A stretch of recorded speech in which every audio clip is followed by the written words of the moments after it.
हाँ जी बूटा भाई जेड़ा पहले अबू बकर भाई ने नार दिखाया ना 37 नंबर उस्ताद अब्दुल मजीद साहब वाला। हाँ जी ए उन्होंने दे घरे मादी आई है जी 10 नंबर मादी है माशाल्लाह तबारक अल्लाह। अच्छा अच्छा अच्छा माशाल्लाह जी शौक करो उस्ताद री जड़ा याक दा शौक करांदे न बड़े पैंदे जे आके शहरों जेड़ा निकलदा फिर इधर ही आंदा अपना बलाल की छाते माशाल्लाह तबारक अल्लाह साडी नाल भाशमें दी नाल उधर कुंदा जी दा एक हुंदा है माशाल्लाह आखिरी तीन पात देखो जी क्या बात है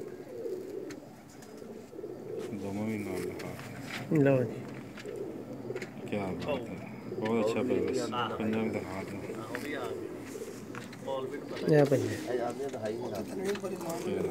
ਉਹਨਾਂ ਹੱਥ ਸਪੋਰਟ ਸਟਰਕਚਰ ਦਿਖਾ ਦੇ ਇਹ ਜਨਾਬ ਉਸਤਾਦ ਮੌਲਵੀ ਬਲਾਲ ਸਾਹਿਬ ਉਸ ਜੋੜੇ ਦਾ ਸ਼ੌਕ ਕਰਾ ਰਹੇ ਨੇ 37 ਨੰਬਰ ਕਬੂਤਰ है जी 10 नंबर मादी है जी।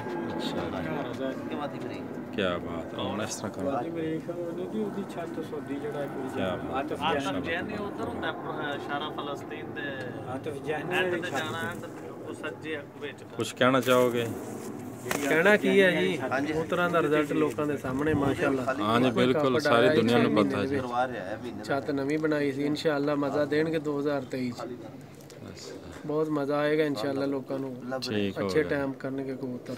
ठीक है जी ਉਹਨੇ ਵੀ ਨਾਲ ਨੇ ਉਸਤਾਦ ਅਕਬਰ ਸਾਹਿਬ उस्ताद अकबर सही साहब ਇਨਸ਼ਾਅੱਲਾ ਮਿਹਨਤ ਉਹ ਕਰਦੇ ਨੇ ਫਲ ਅੱਲਾ ਦਿੰਦਾ। ਸਾਰਾ ਸਿਰ ਸਾਡੇ ਉਸਤਾਦ ਦੇ ਸਿਰ ਜਾਂਦੇ ਨੇ। ठीक है जी दोस्तों अल्लाह हाफिज़ जी।